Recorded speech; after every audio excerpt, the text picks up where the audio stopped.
안녕하세요. 반갑습니다. 피보탈 코리아에서 시니어 데이터 사이언티스트로 일하고 있는 이홍돈이라고 합니다. 저는 오늘 오픈소스 그린플럼과 아파치 매들립을 활용한 그래프 분석에 대해서 소개를 하도록 하겠습니다. 크게 왜 그래프 분석인가, 그래프 분석이란 무엇인가, 그리고 그린플럼과 매드립을 활용한 그래프 분석 방법을 소개해 드리도록 하겠습니다. 우리 동양에서는 모든 것이 연결되어 있다라는 개념이 굉장히 익숙한데요. 불교에서도 보면 연기설이라고 해가지고 시공간을 초월해서 모든 것은 연결되어 있다라는 그 개념이 있죠. 그리고 서양에서는 과학자이자 발명가인 레오나르도 다빈치도 모든 것은 서로 연결되어 있다라는 말을 했고요. 그리고 문학가인 괴테도 모든 것은 서로 연결되어 있다라는 말을 했습니다. 이처럼 연결을 분석하는 게 그래프 분석입니다. 미국의 사회심리학자 중에 스탠리 밀그레임이라는 분이 있는데요. 1973년도에 작은 세계 실험을 했어요. 그래서 전 세계에 어떤 사람이더라도 6단계만 거치면 서로 간에 연결될 수 있다라는 가설을 가지고 편지 보내기 실험을 했었는데요. 이걸 6 degrees of separation이라고 그래요. 우리도 일상생활에서 보면 뭐 두 다리 건너서 뭐 한두 다리 건너면 다 아는 처지고 하잖아요. 그래가지고 세상 참 좁다, 착하게 살아야겠다라는 말을 많이 하는데요. 이렇게 서로 관계, 연결을 가지고 사회심리학자들도 실험을 했었어요. 그다음에 철학 쪽으로도 한번 눈을 돌려보면 리덕셔니즘이라고 해가지고 환원주의가 있고, 그 다음에 전체를 하나로 보고 사물을 이해해야 된다가 전체주의, 홀리즘이 있는데요. 왼쪽에 환원주의 같은 경우는 디바이드 앤 컨커라고 해가지고 이렇게 쪼개고 나누어서 공략한다라는 전략이에요. 서양 의학이 이쪽 그 환원주의 쪽에 좀 가깝다고 볼 수 있을 것 같고요. 오른쪽에 전체주의 같은 경우는 동양 의학이 굉장히 유사하죠. 전체의 관계, 뭐 기의 흐름이라든지 이런 걸 보잖아요. 그런데 오늘 제가 소개드리는 그래프 이론은 우측에 해당되는 전체의 관계를 보고 이해를 해야 된다고 하는 전체주의 관점의 분석 기법입니다. 기존의 통계나 머신러닝이 왼쪽에 환원주의적인 접근법을 취했다면 그래프 이론이 이 오른쪽에 전체주의적인 관점의 분석 관점을 취하는 거라고 보시면 되겠습니다. 이걸 우리가 이제 분석하는 좀 데이터 관점으로 좀 주제를 옮겨서 한번 소개를 드리면, B2C 기업 같은 경우 특정 개인을 분석한다고 했을 때 여러 가지 피처들을 개발을 하잖아요. 뭐 데모그래픽 관점이라든지 비헤이비어, 프레퍼런스, 뭐 이코노믹 스테이터스나 뭐 교육 백그라운드라든지 이런 다양한 피처를 가지고 특정 시점에 이런 횡단면적인 여러 피처를 개발을 해서 특정 고객을 분석을 하죠.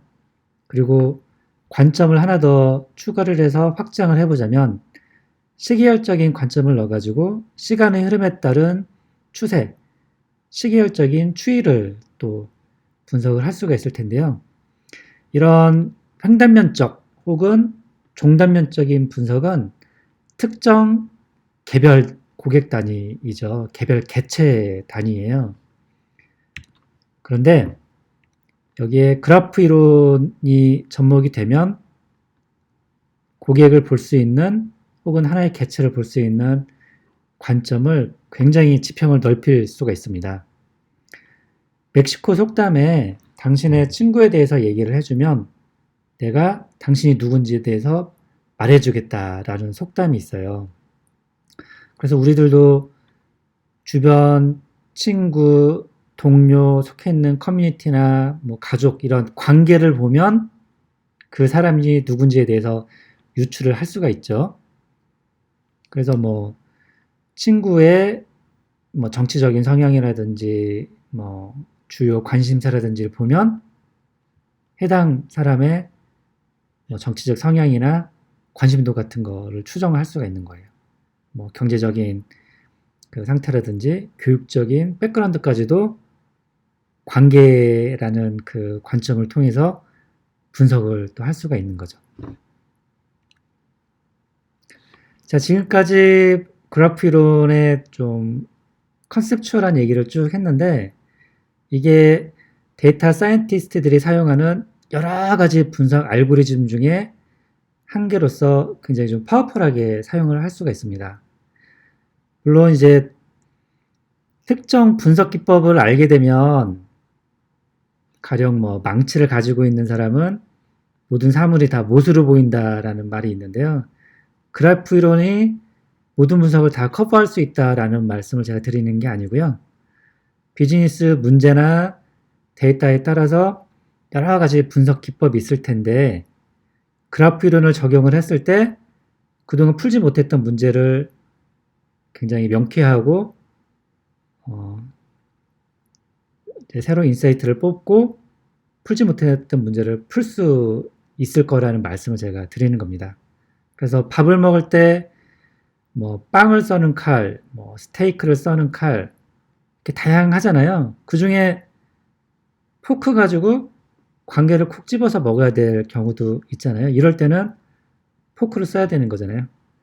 그래서 그래프, 오늘 제가 소개해드리는 그래프 이론도 여러 분석 도구 중에 관계, 연결 관점의 분석이 필요한 경우는 유용하게 쓸 수 있는 도구다라고 이해를 하시고 좀 설명을 들으시면 좋겠습니다. 그러면 각 비즈니스 현장에서 어떻게 쓰이고 있는지 궁금하실 텐데요. 이미 알게 모르게 굉장히 다양한 분야에서 핵심적인 분석 기법으로 사용이 되고 있습니다. 아마 소셜 네트워크 분석에서 쓰이고 있는 거는 굉장히 많이 보셨을 것 같아요. 누가 인플루언서고 누가 커넥터이고 빅마우스인지 그리고 이런 관계를 통해서 추천을 한다든지 뭐 이탈 같은 거 방어를 한다든지 할 때 이미 많이 쓰이고 있죠. 그리고 지금 우측 왼쪽에 보시는 요거는 메르스 확산 경로예요. 그래서 전염병 같은 경우 확산 경로를 파악하고 빨리 방역하고 이렇게 확산을 막는 데에도 네트워크 분석이 활용이 되고 있고요. 뭐 MMORPG 게임의 사용자들 간의 네트워크 혹은 화학 분자 구조 같은 경우도 다 네트워크이잖아요. 그래서 화학 분야에서도 그래프 이론 기반의 네트워크 분석이 활용이 되고 있고 은행 쪽의 리스크 관리 쪽에서도 그 연쇄 부도 내지는 뭐 그 리스크의 은행 간 전이 같은 거 같은 경우는 개별 은행 단위로 보면 분석이 안 되겠죠. 이런 경우에도 그래프 이론 기반의 네트워크 분석이 아주 유용하게 사용이 됩니다. 그리고 프로드 분석이라든지 아니면은 유전자 분석 혹은 제조업 쪽의 뭐 프로세스 분석 등에서도 네트워크 분석이 아주 광범위하게 사용이 되고 있습니다. 그래서 네트워크, 그래프 이론은 어디에나 있고 언제나 있어 왔고 우리가 잘만 이렇게 둘러보면 굉장히 유용하게 쓸 수 있는 분석 기법이자 이론이에요. 그러면 제가 알고리즘별로 유즈 케이스를 좀 소개를 드리자면 각 뭐 웹페이지라든지 연결된 점들의 중요도를 측정할 수 있는 페이지 랭크라는 알고리즘이 있거든요. 이게 구글의 레리 페이지들 창업자들이 만든 알고리즘인데 웹 서치 엔진, 지금 구글 엔진의 코어로 지금 쓰이고 있죠. 그리고 뭐 과학자들의 연구자들의 뭐 그 논문의 임팩트라든지 뇌 과학이라든지 이런 경우에 페이지 랭크가 굉장히 중요하게 핵심적으로 쓰이고 있고요. 다음으로 싱글 소스 쇼티스 패스라고 해가지고 특정 점으로부터 각 다른 점들까지의 가장 가까운 최단 거리를 구하는 알고리즘이 있어요. 이런 경우 우리 그 자동차 탈 때 내비게이션에서 최단 경로 검색하잖아요. 아니면은 소셜 네트워크상의 여러 관계들 간의 최단 경로라든지 뭐 텔레콤 쪽의 네트워크 설계를 할 때도 사용이 되고 그 공장 설비 쪽의 레이아웃 설계할 때라든지 아니면은 뭐 반도체 회로 설계할 때도 이 알고리즘이 사용이 되고 있습니다. 다음으로는 사이버 시큐리티 쪽의 그래프 이론을 활용한 경우인데요. 오른쪽에 보시면 그림을 보시면 특정 IP별로 사용자들이 로그인을 하고 다른 IP로 접속을 하고 하잖아요. 이게 다 네트워크 그 관계라는 관점으로 분석을 할 수가 있습니다. 그래서 특정 IP가 언제 접속을 해서 어떤 IP에 얼마나 자주 어떤 순서로 접속을 했는지 관계를 맺었는지를 가지고 분석을 해서 애노멀리 디텍션을 하는 거예요. 그래서 사이버 보안상 이 애노멀리 IP들이 그 네트워크 관점의 애노멀리 IP들이 우리가 주의 깊게 한번 봐야 되고 검사를 해봐야 되는 IP가 되는 거죠. 다음으로 제조 쪽에서도 이게 활용했던 사례인데 이 제조업 규모가 커지면 시간이 지날수록 부품 관리 개수가 뭐 몇만 개씩 넘어가게 되고 관리가 잘 안 되다 보면 동일한 부품인데 부품 코드를 따로 따가지고 중복으로 이제 관리가 되게 되는 거죠. 그러면 업체 입장에서는 동일한 부품이면 동일하게 관리를 해서 같이 주문을 해서 디스카운트를 받는다든지 재고 관리하는 상에 효율성을 기할 수 있을 텐데 이럴 때 중복된 부품들을 동일한 부품이라고 파악할 수 있는데 쓸 수 있는 게 이 그래프 이론 쪽에 Connected Component Analysis예요. 그래서 각 부품별 구성 부품이라든지 무게나 둘레 이런 여러 가지 속성이 있을 텐데 이런 카테고리컬 변수, 그 다음에 뉴메리컬 변수를 가지고 자카드 거리를 재서 각 부품별 자카드 거리를 가지고 커넥티드 컴포넌트 분석을 해요. 그래서 특정 트레스홀드를 넘는 그걸 하나의 커넥티드 컴포넌트로 묶고 이걸 동일 부품 묶음으로 이렇게 추출을 할 수 있는 거죠. 그래서 이 사례 같은 경우는 이 분석 기법으로 약 10%의 중복된 부품을 발견을 해서 비용을 굉장히 많이 줄인 케이스가 되겠습니다. 지금까지 왜 그래프 이론이 중요한지, 어디에 쓰이고 있는지, 혹은 쓸 수 있는지를 소개를 해드렸습니다. 페이지 랭크라든지, 커넥티드 컴포넌트라든지 생소한 용어가 나와가지고 이게 좀 어렵게 느껴지실 수가 있을 텐데 그래도 지금까지 잘 들으셨다면 호기심도 많이 생기셨을 것 같아요. 그래서 조금 어려울 수도 있지만 그래프 이론에 대해서 무엇인지 그리고 알고리즘은 어떻게 계산을 하는 건지 조금 깊이 들어가서 설명을 해보도록 하겠습니다. 그래프 이론은 약 200년 전에 오일러라는 수학자 겸 그 스위스의 물리학자가 처음 창안을 했어요.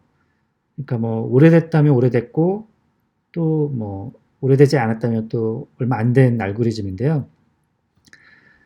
그 당시에 프러시아, 지금 러시아의 퀘니스버그라는 지역의 도시에 Seven Bridges of Königsberg Problem이라는 그 수학자들의 골머리를 썩혔던 문제가 있어요. 여기 왼쪽 하단에 보시면 이 지도가 퀘니스버그라는 도시의 강하고 이 노란 게 이제 다리예요.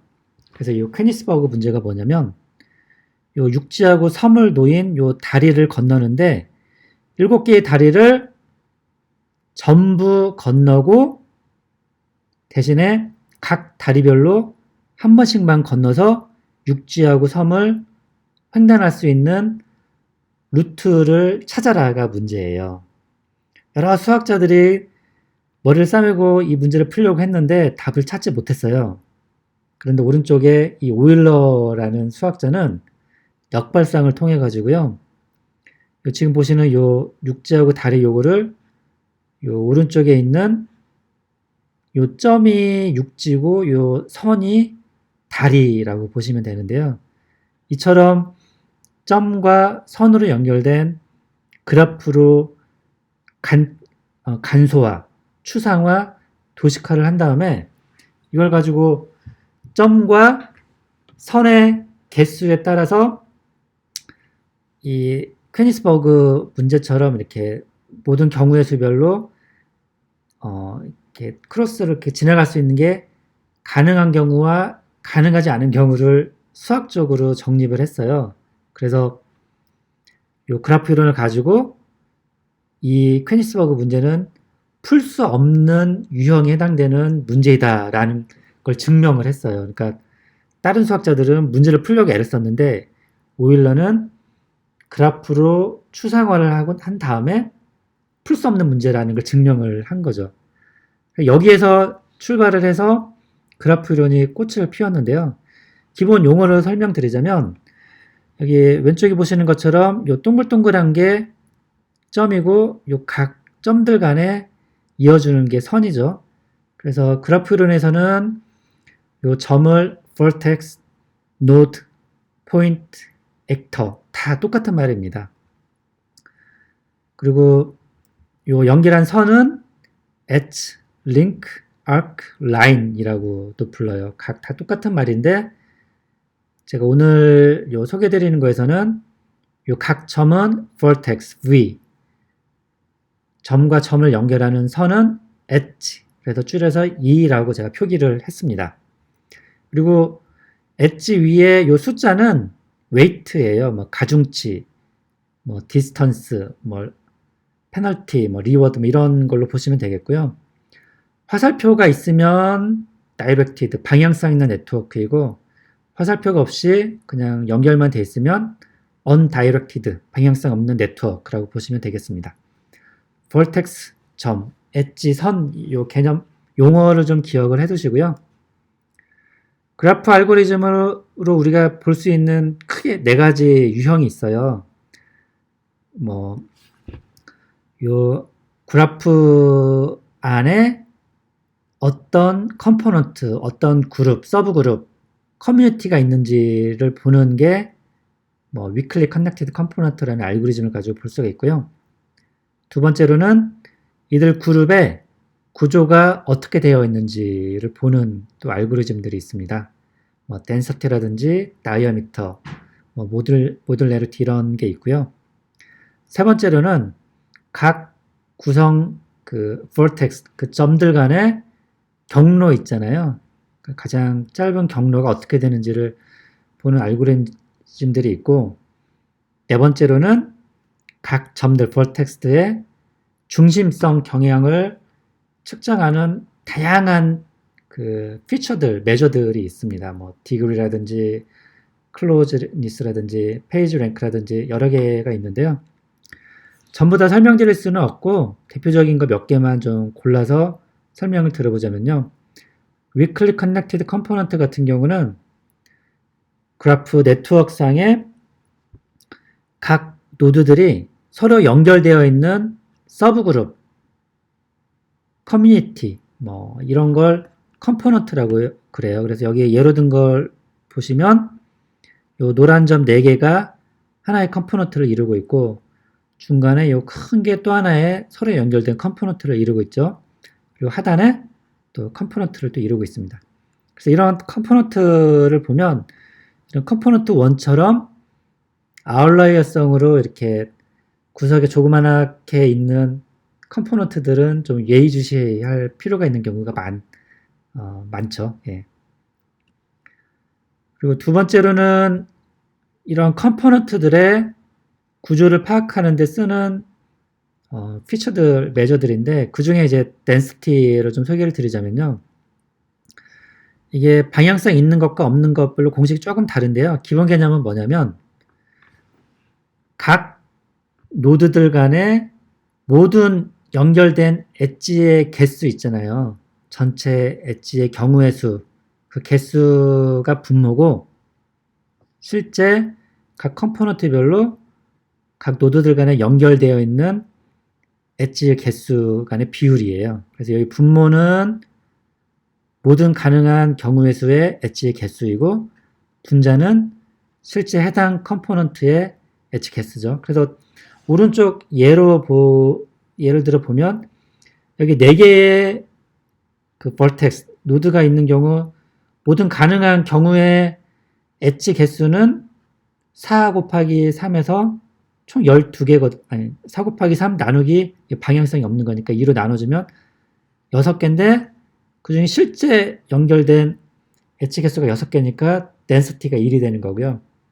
요 우측 얘 같은 경우는 전체 경우의 엣지 개수는 6개인데 실제는 하나, 둘, 3개만 있으니까 덴시티가 0.5죠. 그래서 컴포넌트별로 덴시티가 높은 경우 서로 간에 이렇게 많이 연결되어 있는 네트워크 그래프라고 보시면 되겠습니다. 다음으로 패스 중에 싱글 소스 쇼티스트 패스에 대해서 소개를 해드릴 텐데 특정 노드로부터 가장 짧은 그 경로가 어떻게 되는지 그 디스턴스가 어떻게 되는지를 볼 때 사용하는 알고리즘이에요. 가령 볼테스 0으로부터 가장 짧은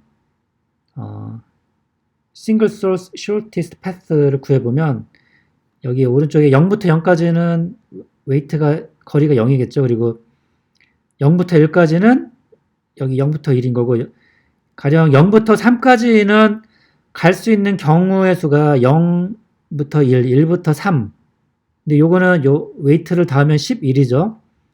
또 하나는 0부터 1, 1부터 2, 2부터 3 근데 요거는 웨이트를 다 더하면 4예요. 그리고 또 하나는 0부터 2, 2부터 3은 웨이트를 더하면 2잖아요. 그러니까 최단 거리는 0에서 2 그리고 2에서 다시 3으로 가는 경로가 되겠죠. 그래서 최단 경로는 여기 0부터 2, 요 페어런트 2를 지나서 3까지 가는 게 요 웨이트 각 경로별 웨이트를 합한 2로서 최단 경로가 되겠습니다. 다음으로 그 중심성을 측정하는 메저로서 디그리라는 게 있는데요. 인디그리는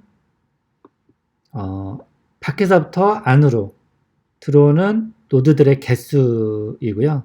아웃디그리는 자기에서부터 다른 노드로 나간 노드의 개수예요. 그래서 요 0이라는 vertex 노드를 기준으로 보면 0에서 밖으로 나가는 건 01, 02, 04 있으니까 아웃디그리는 3이 되는 거고요. 밖에서 0으로 들어오는 경우는 3에서 0, 그리고 4에서 0 두 가지 경우가 있잖아요. 그래서 인디그리는 2가 되는 겁니다. 그래서 인디그리, 아웃디그리 또 구하고 아니면 인디그리, 아웃디그리의 비율 값도 많이 분석을 하는데 사용을 합니다. 다음으로 페이지 랭크인데요. 요거는 각 노드의 중요도 내지는 노드 간의 그 관련성을 측정할 때 굉장히 유용하게 쓸 수 있는 알고리즘이에요. 여기 공식을 보면 좀 복잡할 수가 있는데 일단 노테이션을 좀 설명을 드리자면 요 D는 댐핑 팩터의 그 D인데 댐핑 팩터는 그 웹 서핑하는 어떤 특정 사람을 가정을 했을 때 이 서퍼가 무작위로 이렇게 다른 링크를 클릭할 확률이에요. 그래서 보시면은 A라는 그 웹사이트의 페이지 랭크는 B라는 웹사이트의 페이지 랭크랑 C, D 각 서로 연결된 사이트의 페이지 랭크의 이런 가중치의 합이죠. 근데 여기에 댐핑 팩터가 가지고 이렇게 가중합을 구한 거예요. 요 댐핑 팩터는 경험적으로 보통 0.85를 많이 사용을 합니다. 근데 요 페이지 랭크는 한 번에 딱 계산되는 건 아니고요. 이터레이션을 통해서 수렴할 때까지 이렇게 계속 분석을 하는 거예요. 그래서 처음에는 뭐 노드 개수만큼 이렇게 n분의 1 한, 그러니까 얘 같은 경우는 노드가 4개니까 처음 first 라운드는 이제 페이지 랭크가 0.25로서 동일하고 그 다음 라운드를 거듭할수록 앞서 소개해드린 이 공식에다가 넣어가지고 이렇게 계산을 하면서 수렴을 할 때까지 계산을 하는 거예요. 그래서 페이지 랭크 값이 크면 클수록 다른 사이트로부터 유입이 많다, 링크가 많다 라는 뜻이고 중요하다는 뜻이에요. 그리고 중요한 사이트가 가리키게 되면 그 다른 사이트도 비록 링크가 적더라도 페이지 랭크 점수는 또 올라가게 되는 이제 그런 알고리즘입니다. 다음으로 클로즈니스라는 알고리즘인데요. 메저인데 요거는 all pairs shortest path 모든 노드들 간의 최단 거리를 먼저 다 계산을 해요. 그래서 0부터 1, 2, 3, 4, 5, 6, 7, 8 노드 간 1부터 0, 2, 3, 4, 5, 6, 7, 8, 7 노드 간 이런 그 최단 거리를 구하고 요걸 기반으로 이 우측 하단에 보시는 것처럼 각 디스턴스의 합을 구한 다음에 이걸 역수취해 준 거거든요. 그래서 디스턴스 합이 크면 클수록 이 역수 취했기 때문에 클로즈니스는 작게 돼요. 그리고 다시 말하면 클로즈니스가 작다는 건 거리가 멀리 떨어져 있는 것들이 이렇게 연결돼 있다는 거고 중심이 아닐 가능성이 높다라고 우리가 추정을 할 수 있는 거죠. 그런데 이제 하나 문제가 있는데 지금 소개해드린 그래프 알고리즘들이 개념은 참 팬시한데 실제 계산하는데 복잡도가 굉장히 높아요. 일례로 아까 패스 중에 그 최단거리 구하는 그 all pairs, 뭐 shortest path 이런 경우는 이제 복잡도가 어마어마하게 높은데요. 지금 보시는 건 salesman traveling problem이라고 이렇게 OR 쪽에서 보면 이제 엠피아드 프로블럼이라고 해가지고 이렇게 굉장히 풀기 어려운 알고리즘적으로 굉장히 인텐시브한 이제 그 예인데 그냥 무식하게 브루트 포스 솔루션으로 풀면 빅 O의 n 팩토리얼 그 노드 개수의 팩토리얼 승만큼의 복잡도예요. 이걸 이제 다이나믹 프로그래밍 알고리즘을 쓰면 빅 O의 n 스퀘어 타임스 2의 n승인데 이것도 굉장히 알고리즘상 부하가 크죠. 물론 이제 이베이 같은 데다가 이렇게 돈 주고 문제를 맡기면 복잡도 1일 수도 있는데 아무튼 지금 보시는 것처럼 각 유형별 알고리즘 메저별로 타임 컴플렉스 빅 O가 보시면 기본적으로 지수적으로 증가를 해요. 뭐 노드 개수나 엣지 개수에 따라서 뭐 2배, 3배씩 2승, 3승 뭐 이런 식으로 증가를 하죠. 그래서 뭐 대용량 데이터, 뭐 노드 개수가 굉장히 많은 실전에서 쓰는 그래프 분석 같은 경우는 이게 굉장히 큰 도전거리입니다. 그래서 마지막으로 제가 이런 대용량 데이터, 그래프 데이터에 대해서 그래프 분석을 하는 툴, 분석 환경으로서 그린플럼 위에 매드립을 가지고 분석하는 걸 좀 제가 소개를 드려보려고 합니다. 그래프 분석 쪽에 쓸 수 있는 툴들이 굉장히 많이 있는데요. 이게 데이터 사이즈를 얼마나 처리할 수 있는지 그리고 오픈소스인지 여부에 따라서 좀 나눠 보았어요. 여기 왼쪽 하단에 보시면 넷마이너나 뭐 UCInet 같은 경우는 작은 그래프 데이터에 대해서 커머셜 솔루션인데 이렇게 인터랙티브하게 시각화하면서 분석하는데 굉장히 좀 유용한 툴들이에요.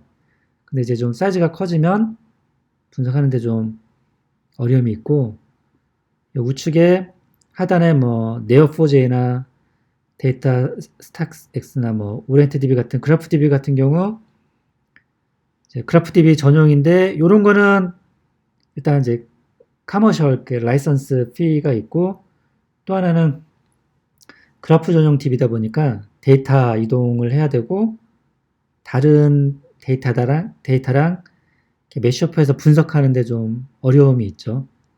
그리고 좌측 상단에 R이나 파이썬 같은 이제 오픈소스 라이브러리가 있잖아요. R의 SNS, i그래프 라이브러리라든지 파이썬의 네트워크X 이런 게 굉장히 유명한데 요거는 그래프 이론 네트워크 분석 공부하려고 이렇게 조그만 데이터로 이렇게 깨작깨작 분석하기에는 뭐 문제가 없는데 실전에서 뭐 100만 개, 뭐 심지어 뭐 1억 개 이 노드 이런 데는 못 쓰죠. 이게 메모리 풀 나서 뻗어버리잖아요. 그래서 실전에서 빅데이터를 가지고 분산 병렬 처리를 할 수 있는 오픈소스 그래프 분석 툴로서 피보탈의 그린플럼 데이터베이스하고 아파치 매드립이라는 분석 툴을 좀 소개해 드리겠습니다. 그린플럼 데이터베이스는 shared nothing 구조, 이렇게 데이터를 공유하지 않고 하나의 마스터에 여러 개의 세그멘트 노드를 나누어 가지고 데이터도 분산 병렬 분산해서 저장을 하고 데이터 처리나 분석도 병렬 처리를 하는 구조의 데이터베이스입니다. 오픈소스이고 데이터 양이 많아지면 그냥 횡적으로 스케일 아웃해서 그냥 계속 세그멘트 노드를 붙이시면 돼요. 그리고 SQL 내지는 SQL뿐만이 아니라 파이썬이나 R, 뭐 펄, C, 자바 그리고 매드립 이런 언어를 확장해서 분석을 하실 수가 있고요. 기본적으로 데이터 사이언티스트들이 분석하는 다양한 분석, 정형 데이터뿐만 아니라 텍스트, 지리 정보, 이미지 그리고 그래프까지 분석할 수 있는 이런 분석 환경이 되겠습니다. 이런 분석 환경에서 분석을 하면 제일 좋은 게 일단 몇십억 개의 노드, 엣지를 가진 대용량 그래프 데이터도 분석을 하실 수가 있고요. 그린플럼 데이터베이스에서 분석을 하니까 다른 별도의 그래프DB나 R, 파이썬 분석 위한 로컬 환경으로 데이터를 이동할 필요가 없어요. 데이터 I/O에 가장 많은 시간이 들잖아요. 그리고 데이터 사이즈 문제도 없고 메모리 이슈도 없고요.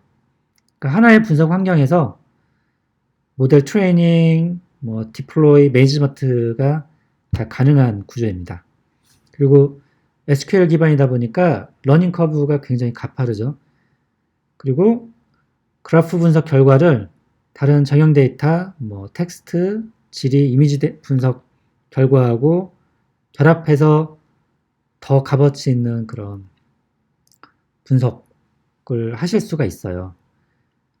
저도 해보니까 그래프로만 가지고 딱 끝나는 게 아니고 이렇게 다른 데이터랑 연계 분석해서 비즈니스 목적에 활용을 하거든요. 예. 그럼 이제 매드립 좀 모르시는 분이 많으실 것 같아요. 저도 피보탈 와서 이제 매드립을 좀 처음 알게 됐는데요. 2011년도에 EMC, 지금 피보탈 전신 EMC의 그린플럼 쪽의 아키텍트하고 버클리 대학교의 조 팔렌스타인 교수가 같이 시작을 했고요. 지금은 스탠포드 대학교랑 위스콘신 대학교, 플로리다 대학교도 같이 지금 하고 있고 아파치 소프트웨어 재단의 탑 레벨 프로젝트, 오픈소스 프로젝트입니다. SQL 가지고 포스트그레스 SQL이나 그린플럼 데이터베이스에서 빅데이터 머신러닝을 할 수 있는 그 라이브러리라고 보시면 되겠고요.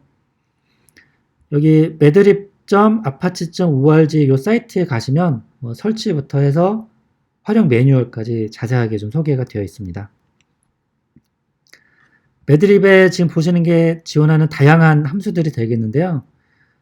데이터 사이언티스트들이 가장 자주 사용하는 데이터 전처리 함수라든지 뭐 지도학습, 비지도학습 알고리즘들, 뭐 시계열 분석 알고리즘들은 웬만한 건 다 갖추어져 있고요. 노란색으로 표시된 부분이 그래프 쪽에 지원하는 알고리즘입니다. 매드립은 아까 GPDB의 SQL 기반이라고 했잖아요. 그래서 이 좌측에 보시는 이런 그래프가 이런 vertex 테이블하고 엣지 테이블, source, destination, 그다음에 엣지 weight, from to weight 이런 구조로 데이터의 데이터베이스에 저장을 해요. 그래서 지금 보시는 게 데이터에 저장하는 SQL 쿼리인데요. 테이블 생성하고 인서트 요 vertex 인서트 해주고 그다음에 엣지 테이블 생성하고 인서트 해주는 식이에요. 이거 그냥 SQL 똑같잖아요. 이게 딱 보시면 뭐 SQL 하시는 분은 어려움 전혀 없죠. 그리고 페이지 랭크 분석하는 걸 제가 예로 준비를 해봤는데요.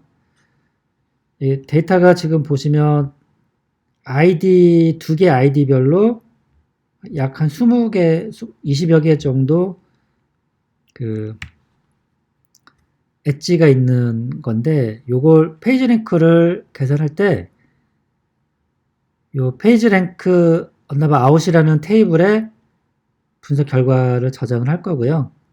그래서 문법 그 SQL 코드가 select madlib.pagerank 해놓고 요 아규먼트를 순서에 맞게 입력을 해주면 돼요. vertex 저장해준 테이블, vertex의 id 컬럼, 엣지 테이블, 그 다음에 엣지 테이블에 있는 source하고 destination 변수 이름 써주시고, 그 다음에 이제 페이지 랭크 저장할 아웃풋 테이블, 그 다음에 댐핑 팩터 이 순서대로 저장을 해주시고 select 해가지고 from에 아까 페이지 랭크 저장된 사이트 그 테이블 써주시면 끝이에요. 너무 쉽죠. SQL 쓰시는 분은 그냥 뭐 누워서 떡 먹기예요. 너무 쉬워가지고요.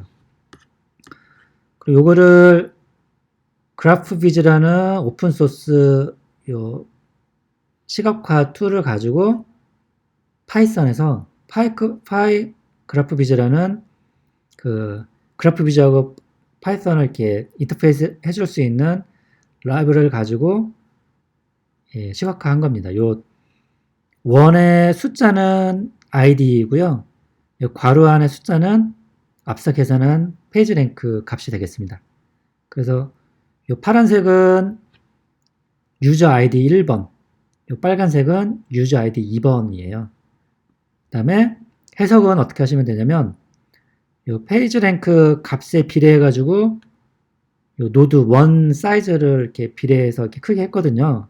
그래서 페이지 랭크 값이 크면 클수록 요 노드, 요 vertex가 중요하다, 영향력이 크다, 혹은 다른 노드들 간의 관련성이 깊다라고 해석을 하시면 되겠습니다. 보시면 요 0번 노드가 페이지 랭크가 가장 크죠.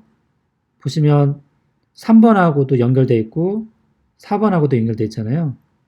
그리고 3번도 큰데 3번 같은 경우 1번하고 2번하고 또 연결이 돼 있어요. 그래서 이렇게 중요한 애가 또 연결이 되면 더 중요하게 또 페이지랭크 점수를 부여해주는 뭐 이런 식이에요. 그리고 매드립의 또 좋은 점이 요 앞서 요 페이지랭크 이런 계산 요 알고리즘 자체도 패러렐하게 연산을 하게끔 그 C++ 코딩이 되어 있고요. 거기에 더불어서 특정 그룹별로 나누어 가지고 또 병렬 처리를 또 할 수 있어요. 그래서 뭐 제조업 쪽에 보면 뭐 생산 라인별로 내지는 뭐 설비별로 이렇게 뭐 병렬 처리를 한다든지 B2C 쪽에 보면 뭐 지역별로 뭐 나누어서 한다든지 아니면은 뭐 소셜 네트워크 분석을 하는데 뭐 국가별로 나누어서 분석하는 이런 그룹별로 나눠서 분석할 때는 요 그룹 바이 그룹핑 칼럼 요 부분에 그룹 바이 오퍼레이션 할 수 있는 요 변수를 넣어주시면 끝이에요. 이것도 너무 쉽죠. 예. 그러면 오른쪽에 보시는 것처럼 그룹핑 칼럼 이름별로 페이지 랭크가 따로따로 계산이 돼서 나와 있습니다. 그래서 여러 뭐 지역이나 뭐 공장 라인별로 이렇게 병렬 처리할 때 굉장히 유용하고 또 빠르게 처리할 수 있는 이제 그 원리 중에 하나이고요.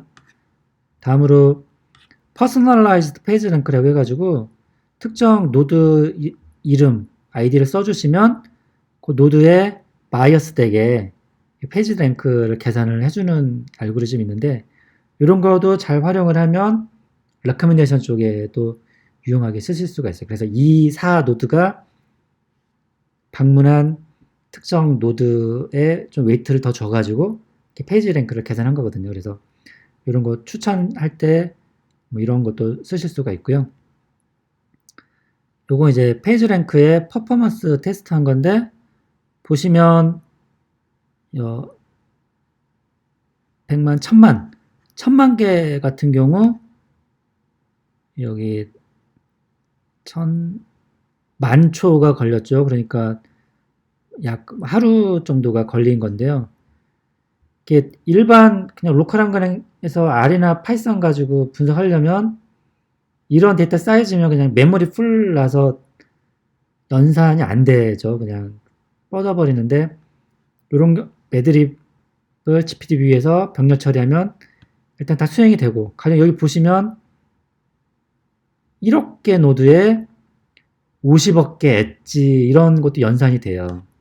그죠? 그리고 이게 여기 로그를 취한 요 수행 시간도 보시면 이렇게 선형적으로 이렇게 증가를 하고 있습니다. 이제 요약을 하자면 기존의 개별 개체 단위로 환원주의적인 접근만 취하셨다면 만약 데이터가 관계를 잡아낼 수 있는 형태로 저장이 되어 있고 비즈니스 목적이 각 개체들 간의 관계나 연결 관점에서 새로운 인사이트를 뽑아낼 수 있는 경우는 그래프 분석을 적극 활용해 보시기를 권해드립니다. 그래서 뭐 그룹 커뮤니티나 그룹의 스트럭처, 경로, 중심성 관련된 다양한 알고리즘, 매저드를 적용을 해보시고 이렇게 컨텍스트 기반의 그래프 분석 결과를 기존에 많이 하셨던 컨텐츠 기반의 이런 분석 인사이트랑 결합을 해서 보지 못했던, 발견하지 못했던 새로운 인사이트를 가지고 비즈니스 모델을 좀 해결하셨으면 좋겠고요. 그래프 분석이 그 컴플렉스 측면에서 이렇게 굉장히 복잡도가 높은 그 연산 부하가 큰 알고리즘인데 대용량 데이터의 경우 병렬 처리를 할 수 있는 오픈소스 그린플럼 데이터베이스의 아파치 매드립을 활용해 보시기를 권해드리는 바입니다. 그리고 이제 올해 3월 18일부터 22일간 뉴욕에서 포스트그레스 컨퍼런스 2019가 있어요. 여기에 그린플럼 서밋도 같이 진행이 되는데 이때 그린플럼을 활용한 다양한 그 대용량 데이터 분산 병렬 처리 관심 있으신 분들의 참여를 좀 권해드리고 싶고요. 그리고 이렇게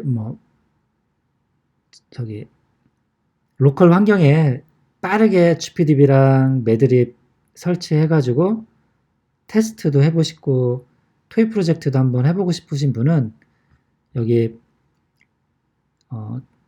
도커 허브에 hdle2u/gpdb analytics 여기에 제가 CentOS의 그린플럼 버전 5.10.2 버전 때에 매드립이랑 PL 파이썬 다 설치된 도커 이미지 올려놨거든요. 그래서 도커 풀 하셔가지고 도커런에서 컨테이너 생성하시고 도커 exec에서 저기 GP 스타트 하셔가지고 GPDB 띄우시고 여기 PG 어드민 사용해서 SQL도 하시고 매드립도 활용을 하실 수가 있습니다. 요 지금 보시는 게 요 도커 허브 쪽에 GPDB랑 매드립 올려놓은 그 도커 이미지 올려놓은 데고요.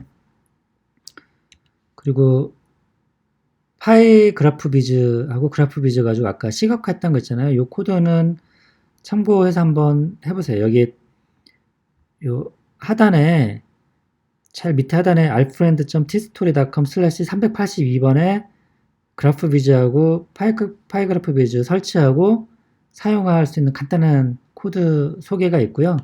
그리고 요거 보시는 거 이제 그 파이썬 스파이더에서 GPDB 커넥트하고 SQL 쿼리 날리고 그 다음에 그래프비즈로 요 아까 그 네트워크 다이어그램 그렸던 코드가 되겠습니다. 이상으로 발표를 마치겠습니다. 이거는 도커에서 저기 GPDB 띄웠던 화면이고 여기 apache.medrip.apache.org의 페이지 랭크랑 뭐 다양한 그래프 매저들이 있는 사이트고 PG 어드민으로 여기 GPDB 접속해서 이렇게 쿼리 날렸던 예시 화면들인데요. 그리고 요거는 이제 스파이더에서 그래프비즈 그래프 그렸던 이제 코드가 되겠고요. 이상으로 발표를 마치도록 하겠습니다. 고맙습니다.